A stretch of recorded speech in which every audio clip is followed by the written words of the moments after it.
I'm going to be talking about this collection of objects.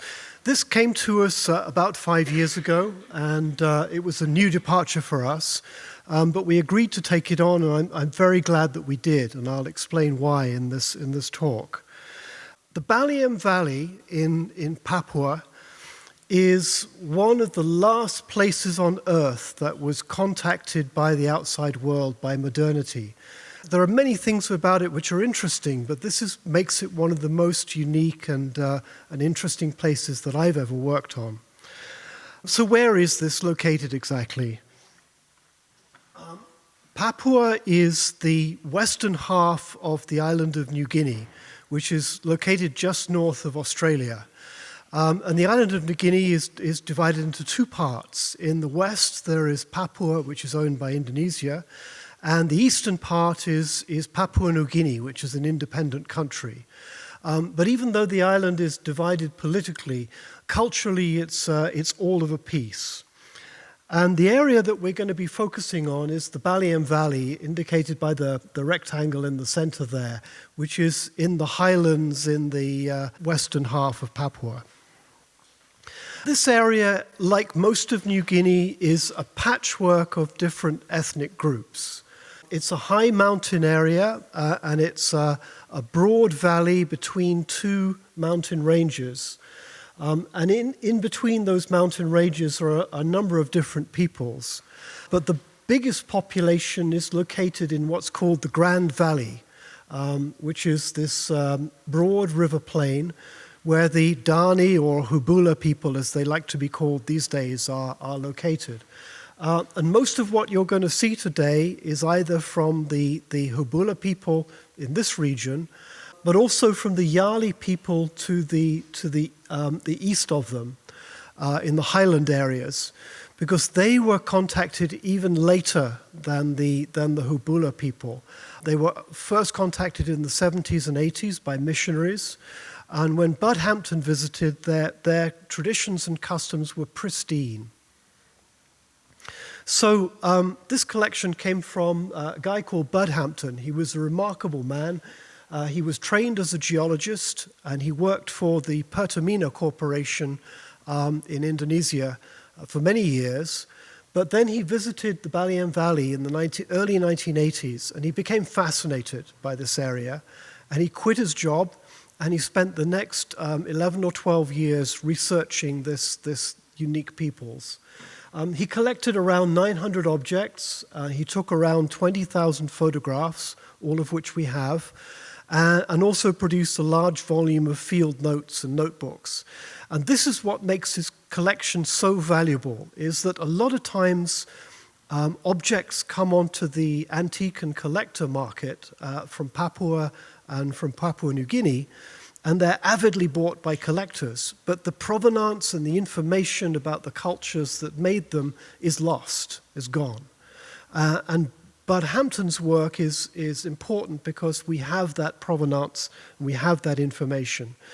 He was also a complete enthusiast and a great person. I never met him personally, but he was obviously somebody who made friends with everybody he met, including the people in the Baliem Valley.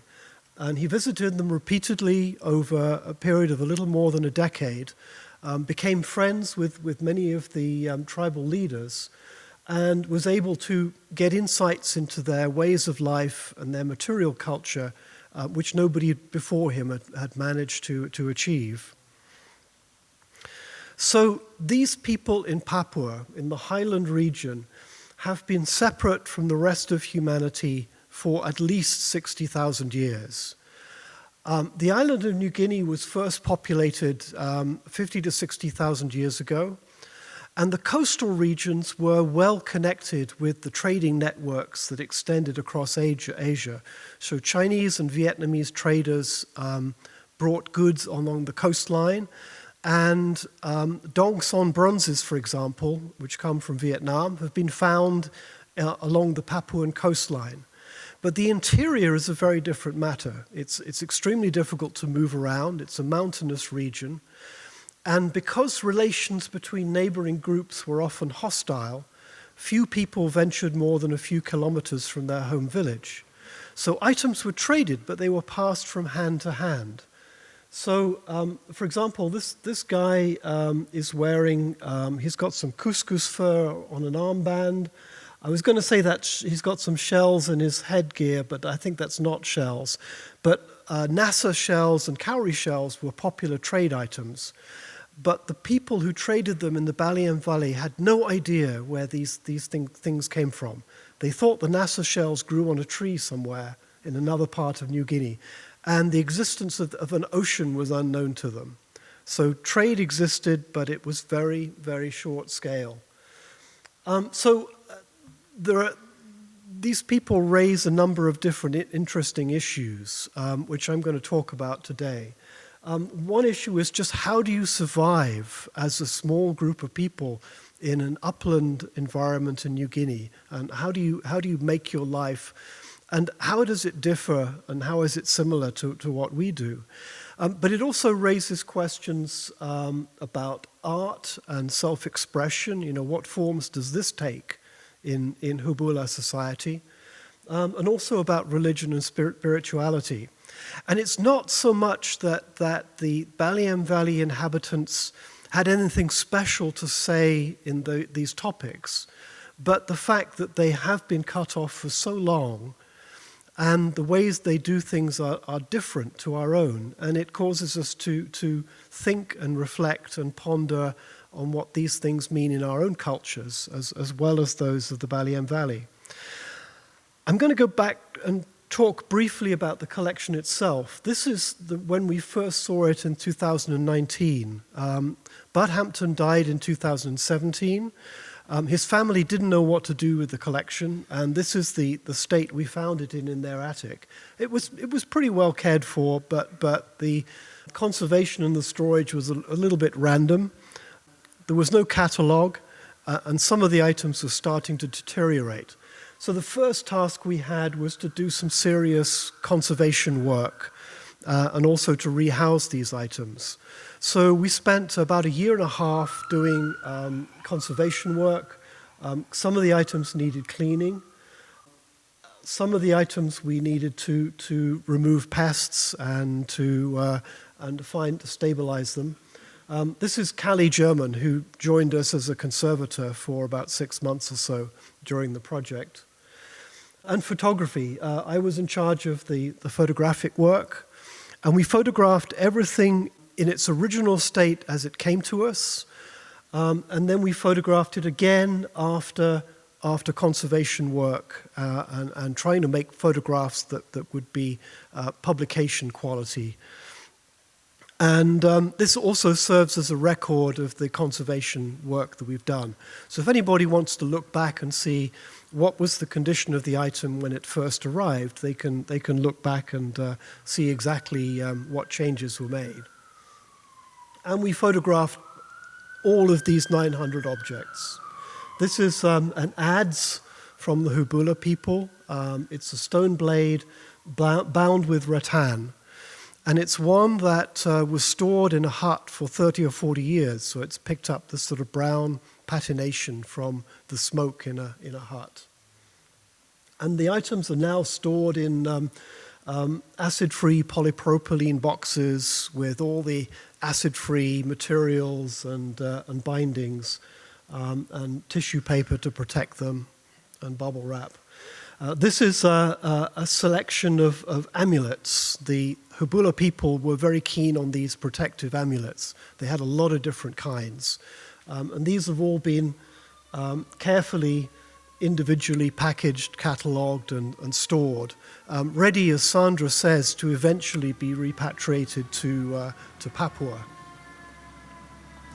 So I'm going to start now with some pictures from Bud Hampton's field research. He took photographs in the 1980s. He was a pretty good photographer, and he used a good quality Kodachrome slide film, so the slides have kept their color remarkably well. And we were able to scan a lot of these photographs and found some very interesting material. This is a Yali man from the Highlands in the east. He's got an adze over his shoulder, and he's wearing a net bag over his head, which is used for carrying things. And he's wearing a penis gourd, which you can see sticking out the front. And this is something that all the Hubula and the Yali people, the men, wore. They wouldn't go out of their hut without one of these things on. And most men had a selection of different gourds, different shapes and sizes, and they would put them on depending how they felt that particular day. They had no significance. They were really for enjoyment purposes. The other thing he's got is a kind of skirt which consists of rattan hoops. This is actually armor. The Yali were threatened by several neighboring groups, and they were subject to surprise attacks, especially when they were working in the fields. And the rattan hoops provided some protection. Some of them also made a sort of woven grass jerkin, which was a kind of a form of armor as well. So their lives were not only tough from a survival point of view, they also had to cope with hostility from neighboring tribes. This is a group of Yali huts in the Highlands. They lived in very small groups. Men and women lived in different huts. So this is the inside of a man's hut, very, very small scale, with 4 or 5 individuals, family members and close relatives. In the lower areas where the Hubula lived, they lived in larger compounds, and this is one of those, in family groupings of maybe 20 or 30 people, in a compound which had a defensive wall around it, because they also were subject to surprise attacks from neighboring groups. They also maintained watchtowers, which were manned 24/7 in case of attack from neighboring groups. The first people who flew over this highland region were amazed. They expected to see jungle with a few wandering tribes.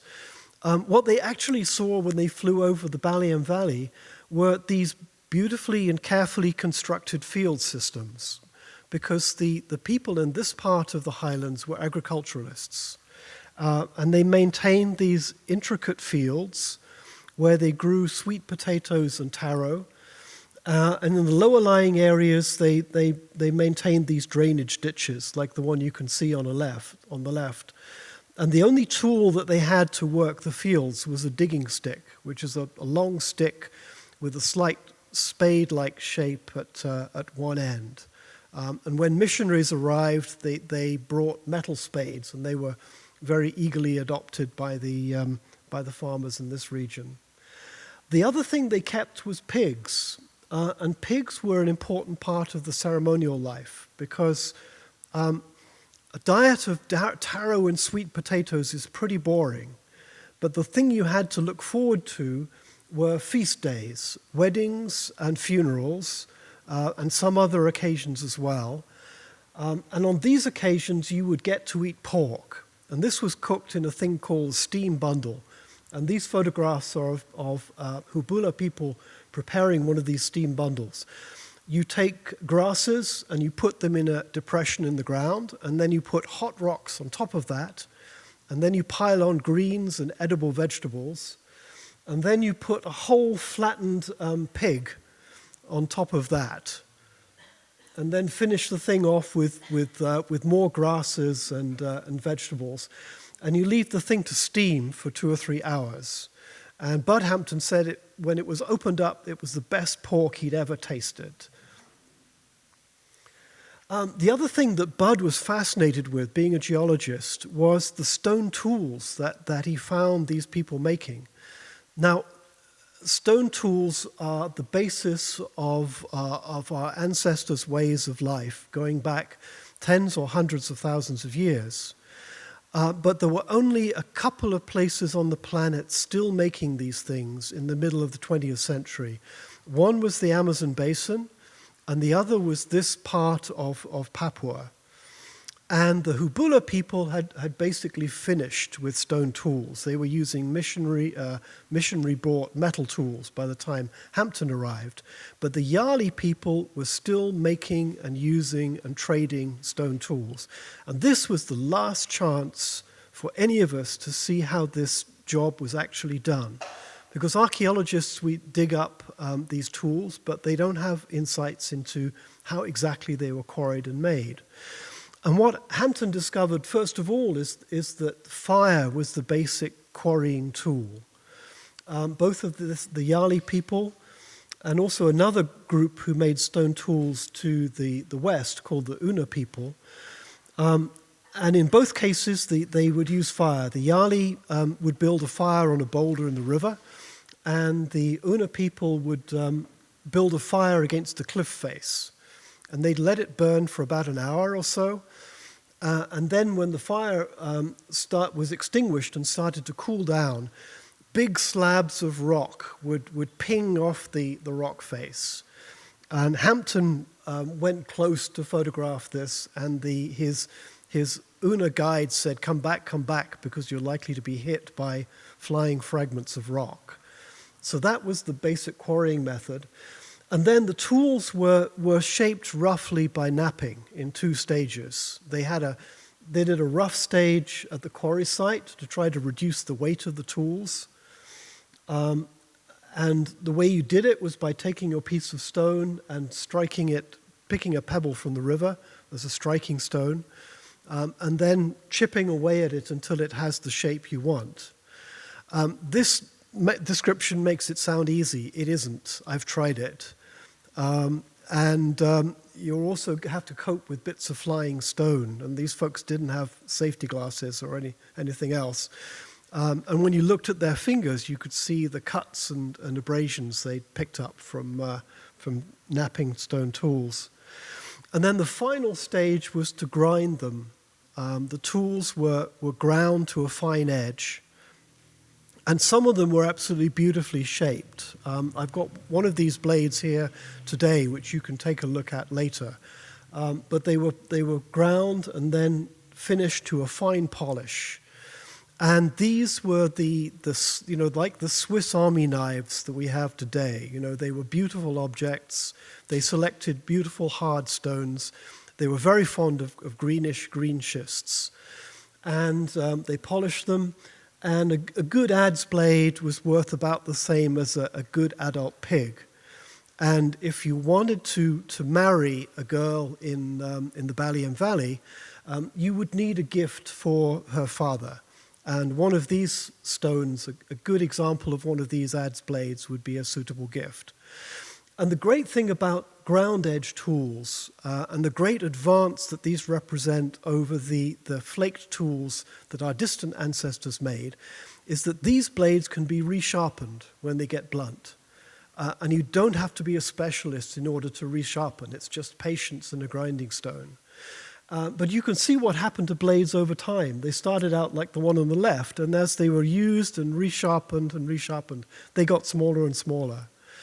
When they got to the size of the blade on the right, they were not thrown away. They were kept and used as talismans, and I'll show you an example of that later.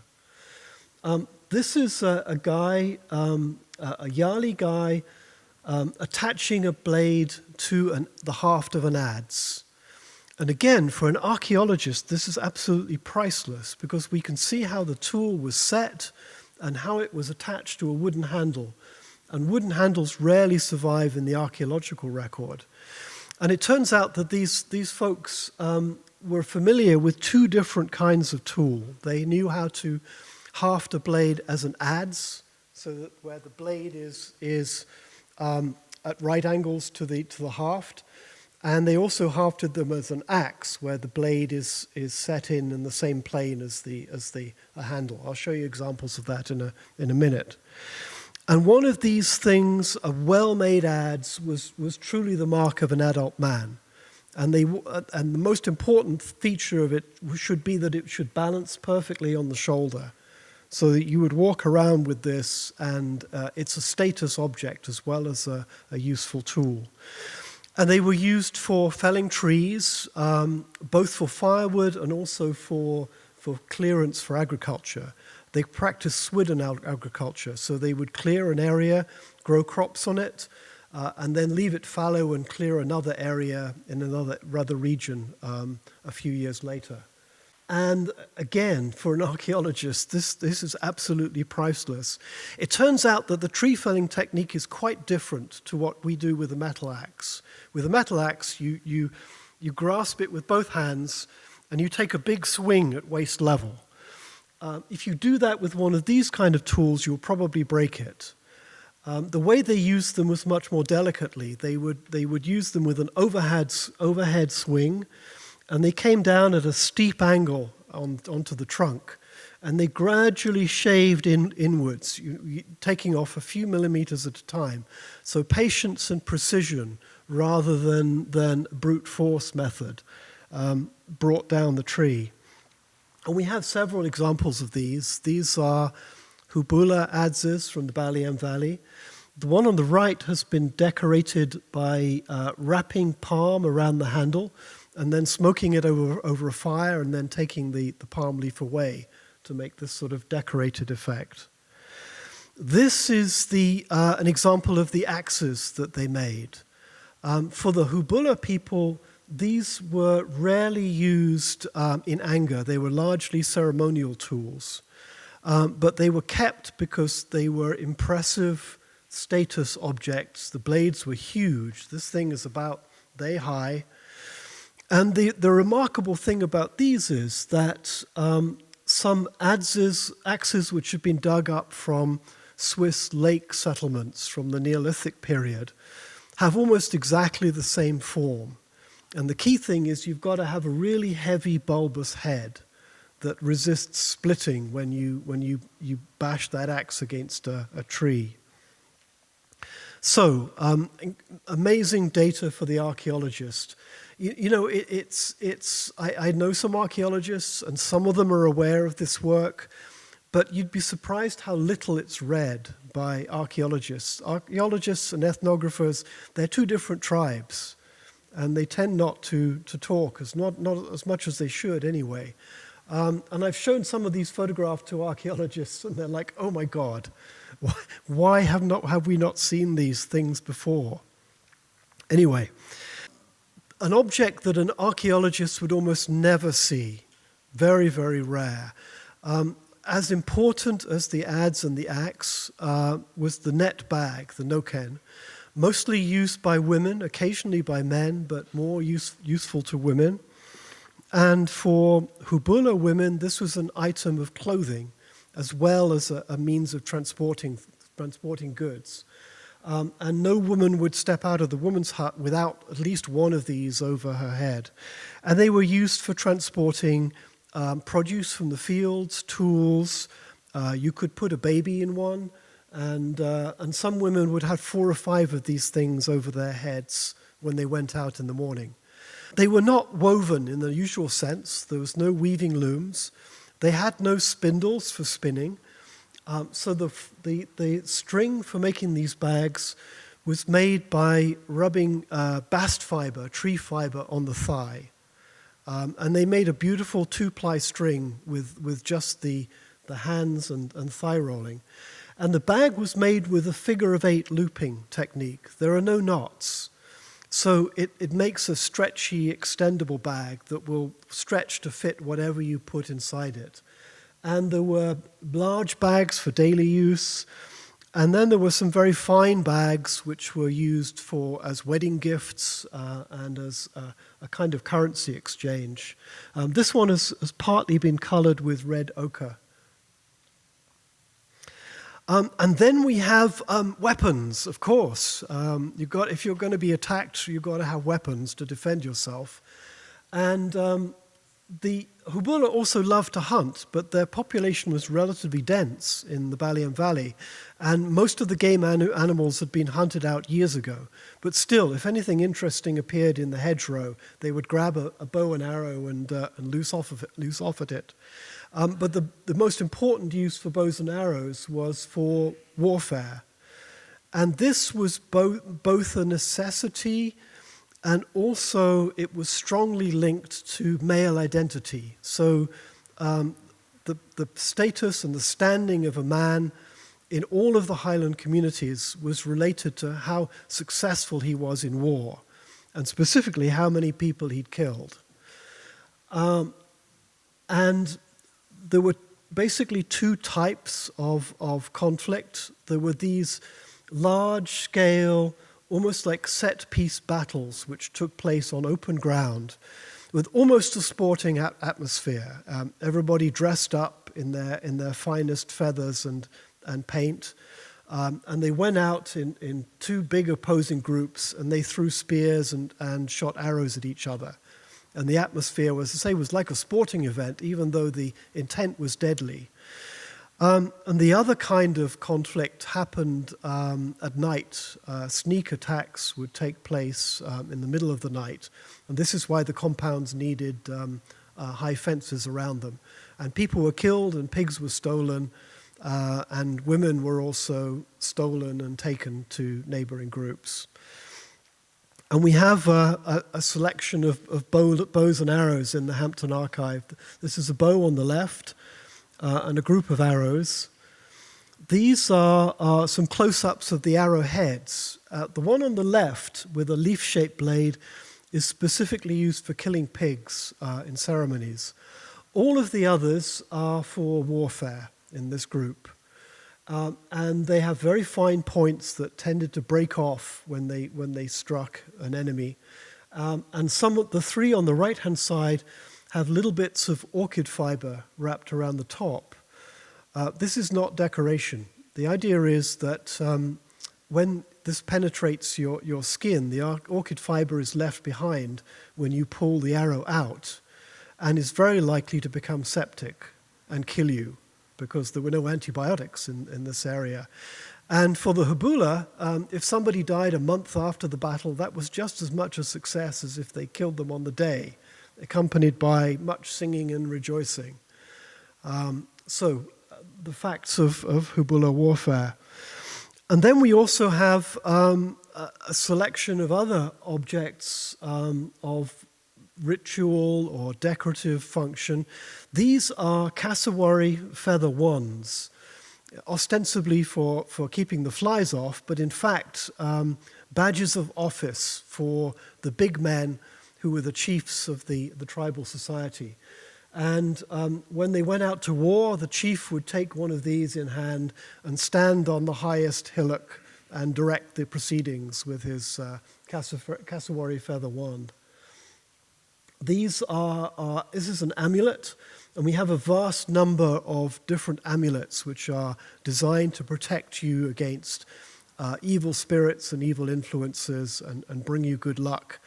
And we also have some charms that were used for success in romance. If you liked a particular woman, you would get the medicine man to produce an amulet that would win her affections for you.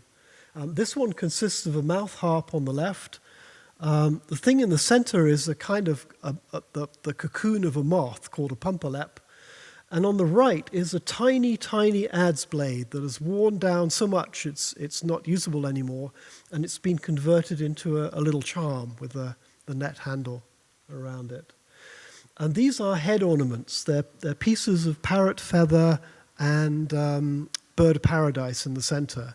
And these were used by men as head ornaments. This is one of the hubula dressed for war. He's got boar's tusks in his nose, and the boar's tusks are the only thing which have any meaning in this ensemble. It means that he's a successful warrior. All the rest of this is decoration and showing off. Parrot feather headdress, armbands, I think, of couscous fur, and then he's got this long bib of nassa shells. And these are the ones I mentioned earlier that they got from trade. They came up through many, many pairs of hands from the oceans, and they were considered valuables in the Baliem Valley. This is a parrot feather headdress. This is an extremely rare thing because there were no parrots left in the Baliem Valley. So the feathers had to be obtained by trade at some expense. And this is the man who sold it to Bud Hampton. We don't have his name, but there he is. And the headdress consists of looped bast fiber at the bottom, decorated with yellow orchid fiber, And then the parrot feathers stuck into this to make a sort of crown. And we have mouth harps. This was the only musical instrument that the Hubula used. And these were made from cane using just a sharpened piece of flint to carve these mouth harps. It's the kind you hold over your mouth and it goes ga-ding-a-ding-a-ding-a-ding. I can't do the sound exactly. But it's a thing which is found all over Asia, including Papua. And these are armbands, and they were plaited by men who plaited them directly on their arms using a bone point. And this brown fiber is extracted from fern stems. The one thing we don't have from the Baliem Valley is wood sculpture. This is the thing which collectors love to collect, and it mostly comes from the Sepik River region in Papua, and it comes from the Asmat people in the south of Papua. But there was no decorative wood carving in the Baliem Valley. But instead, I think the number one form of self-expression that we find in this region is body painting using clay and ochre and other materials. And anytime there was a wedding, a funeral, or a battle, that everybody would decorate each other with this kind of body paint. So it's purely for self-expression. Bud Hampton asked if the symbols they painted on their bodies had any meaning, and they said no. It's just for fun. It's just what we like to do. This is a woman decorating her daughter. The daughter's wearing a grass skirt. The woman on the left is wearing an orchid fiber skirt, which is characteristic of married women, and a net bag, of course. And these are some of this ephemeral art form, used, enjoyed for a day, and then washed off. You know, some of the early explorers of this region accused the Hubula people of having no art, and here it is. Here is their art. The other thing which raises interesting questions about art and collecting are the wealth stones and sacred stones of the Hubula people, which are very characteristic of this group. They're not found in the same form elsewhere in New Guinea. And these were stones that were important part of the wealth of families, and they were exchanged in ritual gift exchanges at funerals and weddings. And we have a number of these in the collection, and they tend to be beautifully polished greenstone. And most of them have some kind of binding of orchid fiber. And these were extremely important objects for families in this area. They were actual literal representations of family wealth. But they were not just collected for their own sake. They formed part of ritual gift exchanges and circulation. So at funerals, for example, these stones would be laid out, and some of them would be given as compensation to families who'd lost family members. And these two men are laying out a display of these stones. They put grass on the ground first, and then they lay out these long net bags. And the use of these particular bags is just for the display of these stones. And then on top of these, they place the stones in groups of 3 or 5. And then on top of those, they lay a band called a jerek, which is cowrie shells attached to a looped fiber band. And this is also a form of currency in this area. And these are really quite beautiful, literally monolithic objects. The biggest one on the left is about half a meter long. Most of them are between about a foot long and a yard long. And they have these very delicate skirts around them. The Hubula don't claim that their stones are gendered, but the decorations they put on them are very similar to women's skirts. So the orchid fiber at the top looks like a married woman's skirt, And then the grass skirt underneath is like the grass skirt that young unmarried girls wear. And there are also some parrot feathers and other items attached to this stone. And one of the nice things about Hampton's collection is that these stones have their original attachments. They're very delicate and they're often lost. So museums that have examples of these stones, often they've lost the fiber attachments, and we have them in good condition. And the interesting thing for me is that the Hubula men who were in charge of these stones were connoisseurs of these objects. They were brought out, they were discussed, they were displayed. There was a strict hierarchy of value. Certain types of stone were valued more than others. Longer, bigger stones had more value than shorter stones. And they would bring them out, they would discuss them with them, they would debate, they would discuss and argue how to lay these stones out at funerals and weddings. And they displayed connoisseurship. And there are a lot of parallels between Western collecting, I think, which is both a male and female activity, but I think it's fair to say that men have the edge in collecting. Where in our society, collecting is very closely associated with status.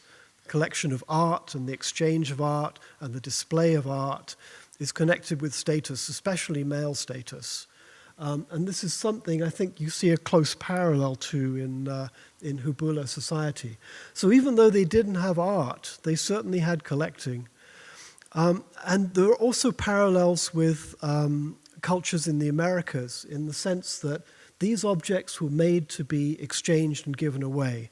So they're a little bit similar to the potlatch ceremonies of the Northwest in the Americas, where the idea was not to accumulate wealth, but to be able to give it away, and almost to embarrass others into reciprocating, and to display your status and power. A few of these stones, a small number, were consecrated as sacred ancestor stones. This is one example. These are relatively rare objects, and again, this is something which, as far as I know, is not in any other museum collection anywhere in the world. And these objects contained the souls of ancestors, particularly men who'd been successful in battle in the past. And these spirits were extremely important to the Hubula people. Some of them were plain, a few of them were decorated. These are the boar's tusks that a man would have worn in his nose in life, and they're now on his decorating his ancestor stone. And these stones are sources of power, of spiritual energy in the community.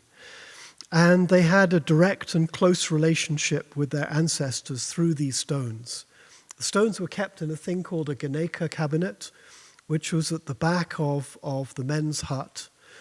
This would be a hut where a group of maybe 30 men would sleep in the hut, and the stones were kept at the back, along with pigs' tusks below, which were the relics of past feasts.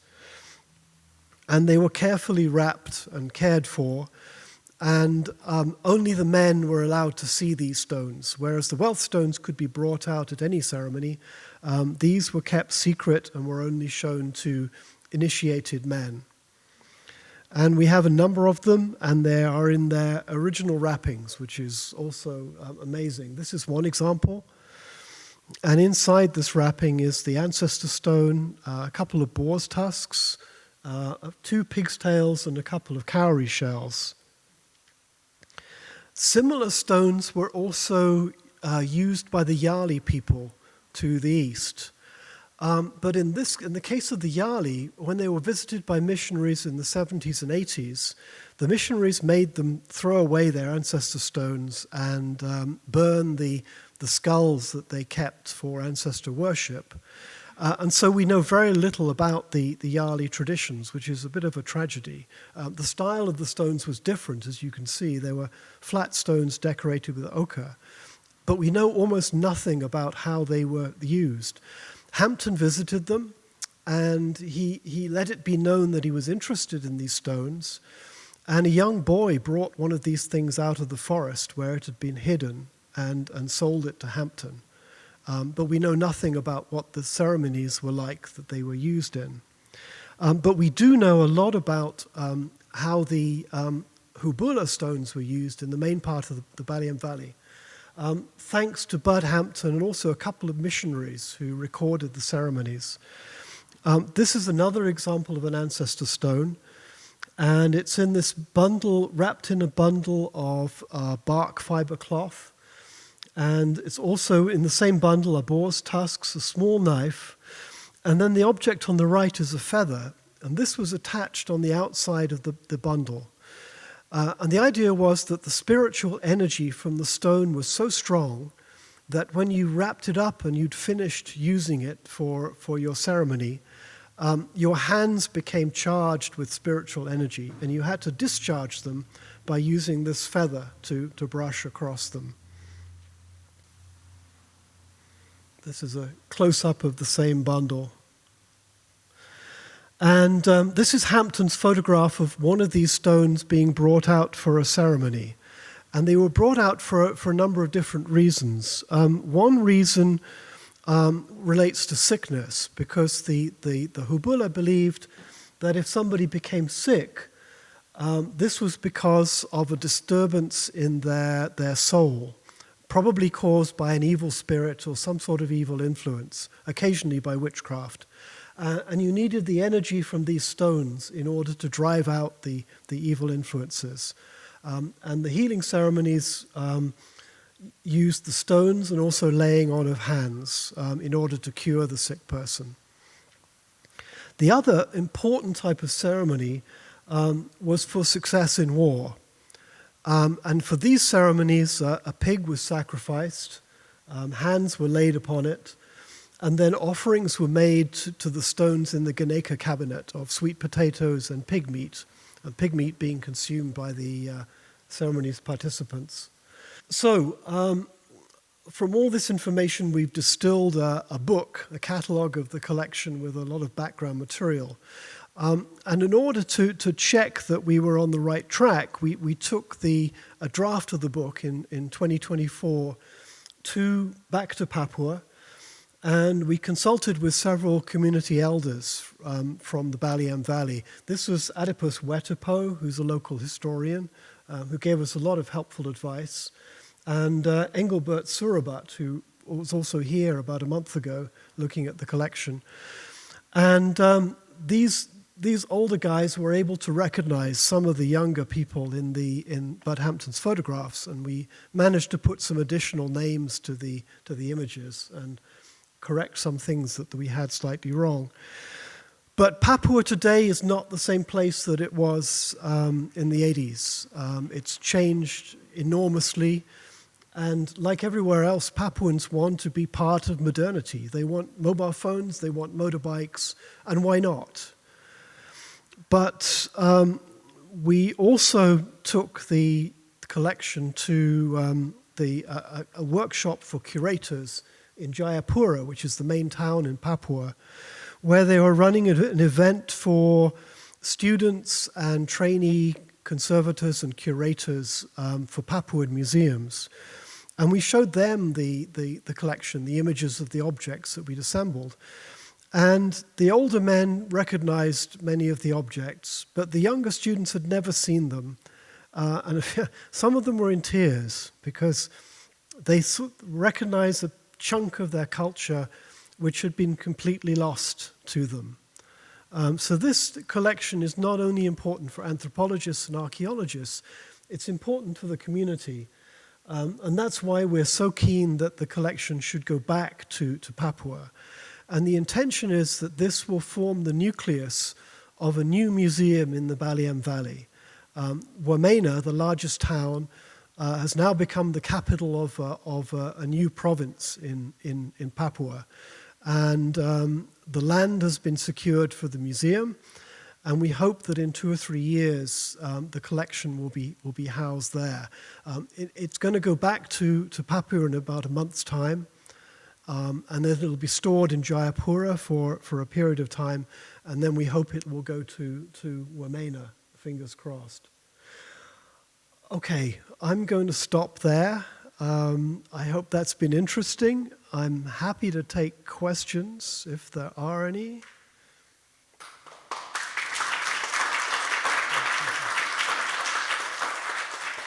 I saw a hand up over here. Yes, please. There was a film in 1963 that documented the Ghanaian warfare. Yes. Yeah, your question is about a film that was made by Robert Gardner in the 1960s called Dead Birds. And I really recommend this film if you get the chance to see it. It's in black and white, and it depicts Hubula Dani life in the Baliem Valley, including the warfare that I showed you a picture of. It's fascinating. That was done in the 60s. Hampton visited in the 80s. But several of the people who were in that Dead Birds film were his friends and confidants. In particular, they met a young boy called Wali, who by the time Hampton visited was a tribal leader, and he became Hampton's close friend.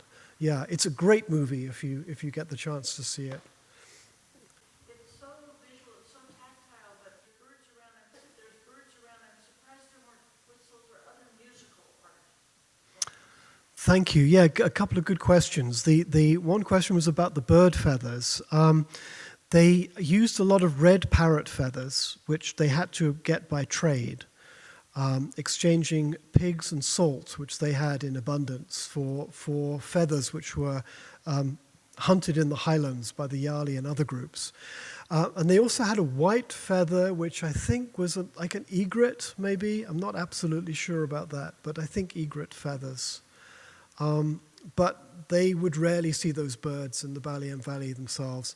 And the other one was birds of paradise, which, of course, nobody is supposed to hunt, but they do produce the most beautiful feathers. And they had some wonderful headdresses with bird of paradise feathers. And sorry, your other question was about music. Yeah, this in other parts of Papua, people had drums. But the only thing the Hubula had was the mouth harp. Kids actually occasionally played with a thing called a bull roarer, which is a piece of wood on the end of a string, and you whirl it round. It makes this roaring noise. But it was just a toy for the kids. Yeah, it's a good question. What does spiritual life consist of for the Hubula? I think you'd call them animists, in that they believe that everything contains spirits. The rocks, the trees. There were spirits in the moon and the sun, but these were somehow distant spirits, and they didn't pay very much attention to them, except there were some shrines to the sun god, because if the sun shone too much, they didn't have enough rain and their crops wouldn't grow.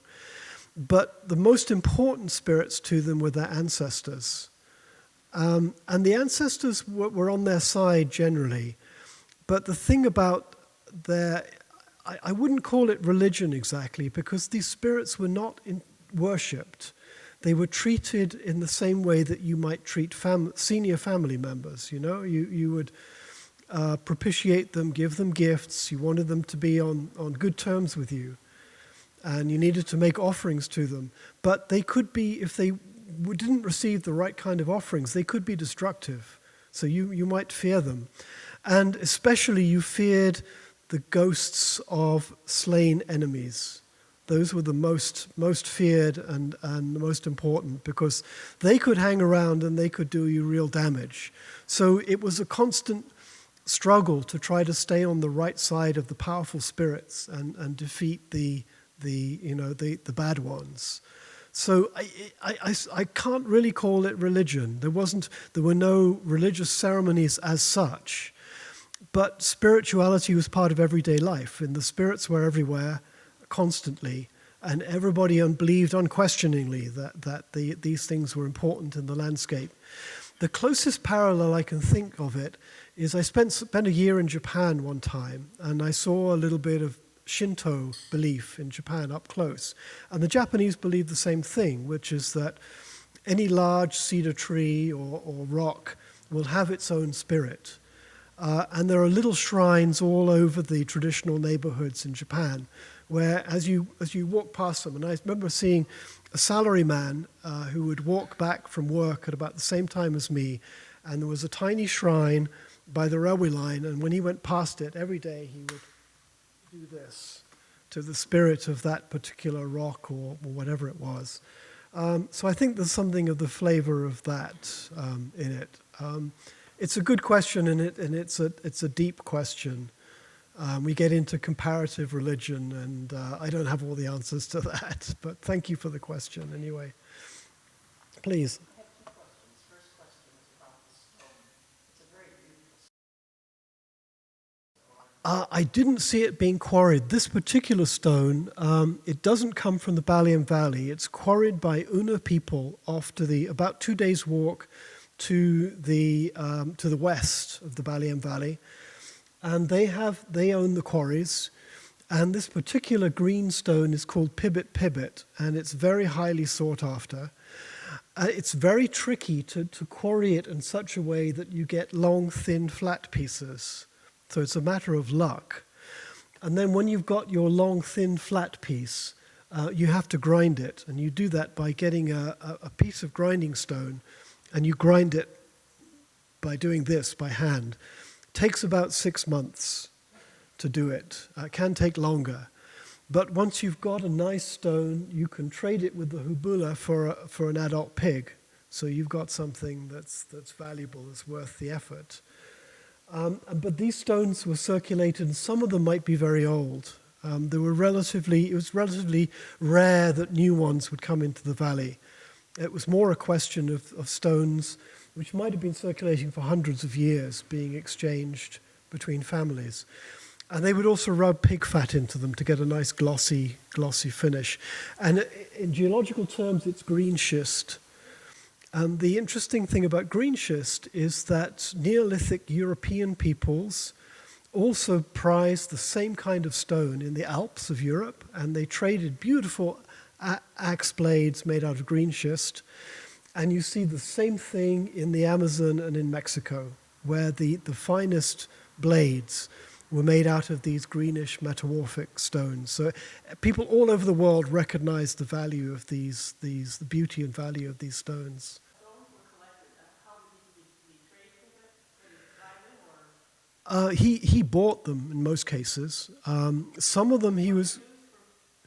I don't know what he used for currency. I think Indonesian rupiah in those days was already... Indonesian rupiah, the Indonesian currency, because this is Indonesian cash, yeah. Some items he was given. We have records that he was given gifts of some things. But I think 80% of what he took back, he bought from people, yeah. For a way of maybe having the spirits transferred out before? It's a good question. I think the stones were deconsecrated. The ancestor stones were deconsecrated before they were sold to Bud, and the spirits were transferred to another stone, which apparently you could do with a ceremony quite easily. So we know that happened. How they felt about selling the stones, I'm not sure. But this is really the cusp of modernity, when everybody wanted a cell phone and a motorbike more than they wanted these traditional things, you know. So it's money talks, and Bud was able to collect these things. I saw there was another question down here. Yes, sorry.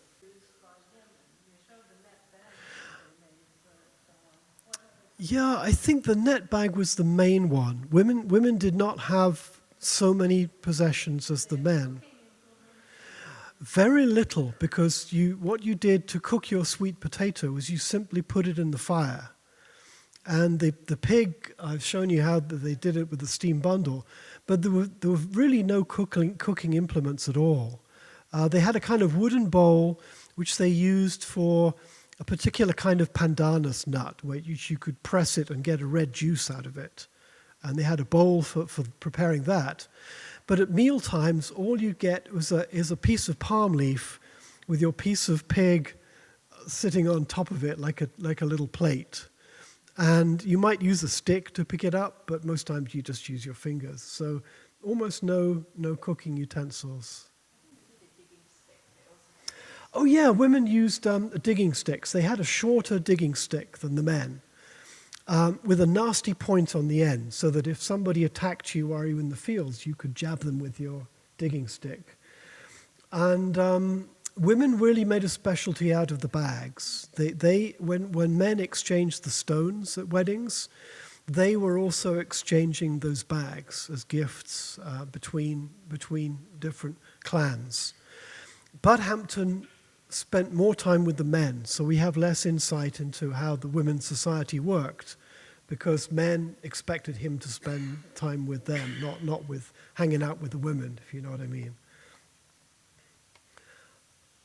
Yes. Do we have any idea how the societal organization has changed? It's a good question, and it's a big question. You know, how is Hubula society organized these days? The system in the past was that there was no formal chief, but there were what they called big men, who were the elders, people who'd shown prowess in battle, who were the community leaders. But the position was not hereditary, and it was never formalized. But they've had to adapt to an Indonesian style of social organization, and I think the transition has been difficult for them. But I don't really know the details of how the communities operate these days. But when we were there a couple of years ago at a festival, there was a big presence of armed police outside the festival, because any time that a large number of young men are gathered together doing dancing and ceremonies and carrying spears and stuff, the Indonesian authorities get nervous, I think with some justification. And one of our earlier visits was cancelled because there was rioting near the airport. So there are issues. I just want to add something. But they do have cultural leader, heritage leader. Good question. Are the fields being maintained? Unfortunately, a lot of them are falling into disuse because Indonesian immigrants have brought rice growing, and people have gotten used to eating rice rather than sweet potatoes. The only crop which is doing really well is taro, because apparently Baliem Valley taro has a fantastic flavor, and it has a high value in Indonesian markets, so people are growing that still. But they're moving over to rice paddy, which needs a different kind of field system. And people have brought cows and goats, which were never in the Baliem Valley before, and they're raising fish in ponds, which again is completely new to the Baliem Valley. So the whole landscape is changing, and quite rapidly. We flew over it, and we could still see the fields, ditches laid out, but we could also see that a lot of them were overgrown and not being used anymore. So yeah, a lot of changes. So the sacred ancestor stones, can we bring it? Yeah, how long were the stones kept for? I don't know, but stones don't wear out, so it could be a long time. And the particular shape of the stones was unique to that area, so they would not be stones that would be sold to other groups. So the Yali stone I showed you is a different shape. It's a thin, flat thing. So they might have been in circulation for hundreds of years. Who can say? Yeah. Just one other question about their courtship behavior because of it's a good question. How did you find a wife in the Baliem Valley? And I only know what I've read in various accounts, and it varied. You know, some people just had an affinity for each other, and they were formally married. In other cases, women were exchanged as a result of long-standing family obligations, and that happened. And the big men might have a number of wives. The more successful they had, naturally, the more wives. Women who were unhappy in relationships would tend to wander to the edge of a battlefield in the hopes that the enemy might grab them. And then they could argue that it wasn't my fault I was snatched in battle and taken to the other side. So you always had that option if you were not happy. So yeah, I think it was a pretty mixed thing. Yeah.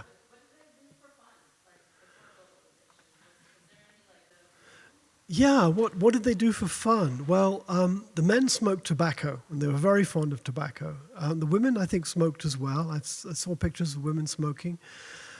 The men seemed to have a pretty good social life. It seemed like they had comfortable lives, and they had a lot of free time, and they would play their mouth harps and tell stories and dirty jokes. The women seemed to have less free time. Women did most of the agricultural work, and so they were constantly fetching and carrying stuff in head nets backwards and forwards to the fields. The men's job was clearing the drainage ditches and then fighting battles and resting in between. And the impression of people who first arrived was that everybody was pretty well fed and they seemed to be healthy.